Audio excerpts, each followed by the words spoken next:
Ela foi uma mulher que ela fez o tempo dela, eu brinco, porque ela criou aberturas que até então não existiam no Brasil da época. Você vai encontrar cartas dela falando sobre política, vai encontrar coisas que mulher não se metia naquela época. Só que ela sabe o quanto ela sabia o que ela tinha passado para poder ter esse tipo de liberdade. Então, você ser à frente do seu tempo, você fazer o seu tempo, te deixa marcas, porque você rompe com padrões. E isso, ela era mal falada em São Paulo o tempo todo.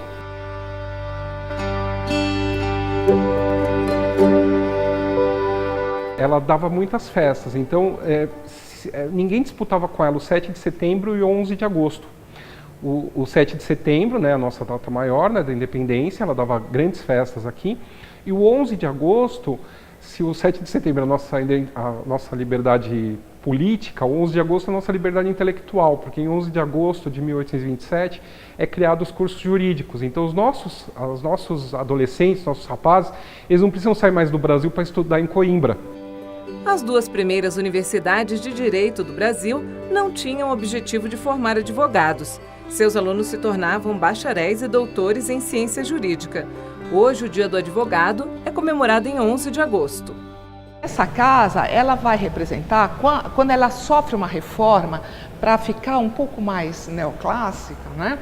Ela passa a ser, de alguma forma, uma edificação que é uma espécie de exemplo para a vizinhança, vamos dizer assim. Mais para frente, enfim, vai acontecer também algumas outras modificações, como a gente pode olhar lá embaixo, quando a gente tem lá um pilar metálico, aquilo já é do início do 20, não é? Quer dizer, da transição do 19 para o 20, quando a casa deixa de ser moradia e passa a ser, enfim, um escritório e tal. Ao longo da sua história, essa casa, na verdade, eram duas casas, a Marquesa faz a junção dessas casas, não é?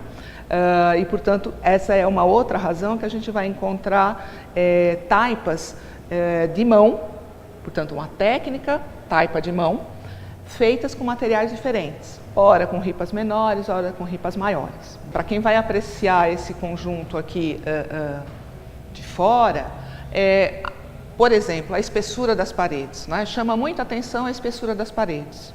É? Que, enfim, é muito diferente do que as pessoas, em geral, conhecem. Não é? As portas em arco. Hoje a gente tem portas em arco, mas estas daqui são originais. Elas estão conjugadas com justamente essa questão da espessura da parede. O piso em madeira, em tábua de madeira. Então eu não tenho aqui uma laje, não é? Mas é a própria madeira, uma estrutura de madeira que suporta esse piso de madeira.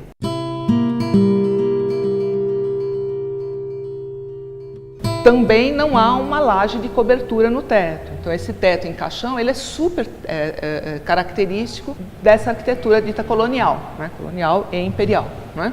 Isso depois vai sumir, a gente vai ter tetos planos, mais para frente, durante o século XX, a gente vai ter lajes.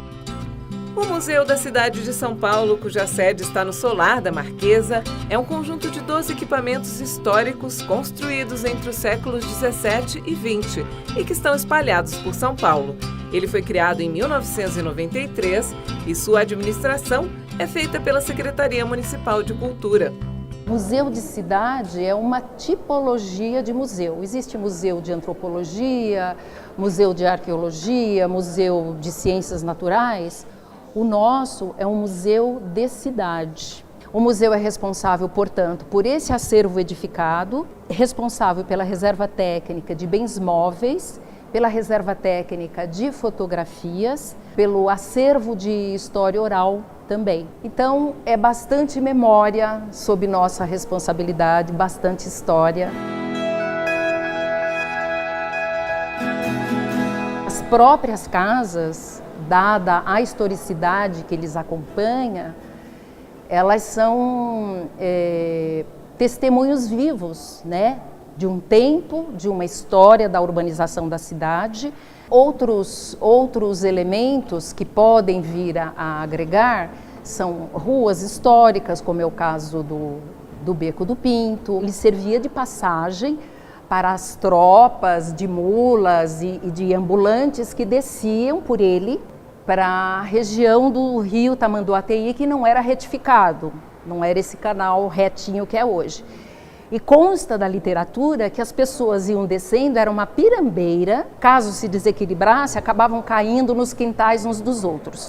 O Beco do Pinto era uma passagem entre a casa número 1 e o solar da Marquesa, que levava as pessoas do Largo da Sé à várzea do rio Tamanduateí.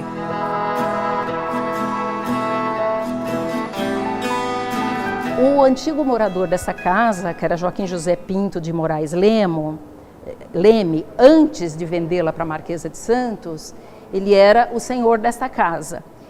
E aí ele brigava com o vizinho, que era uma sucessão de donos da casa número 1, brigava por causa da passagem. Um dizia que o lixo foi esquecido pelos seus escravos, o outro dizia não, foram os seus escravos que deixaram lixo no beco. Por isso ele tem esse apelido de Beco do Pinto, mas ele já foi chamado também de Beco do Colégio, depois foi chamado também de Beco da Marquesa. Ele teve várias denominações, mas a última que se conserva é Beco do Pinto, porque as brigas e as queixas que eram registradas na Câmara de Vereadores estão lá nas atas, né? Eles brigavam por muro, porque um queria fechar o beco, fazia o muro, aí o outro vinha e dizia não pode fechar, manda demolir o muro. Aí tinha a questão da limpeza do beco. Então ele é um beco de muita polêmica e de uma figuração bastante forte na história de São Paulo.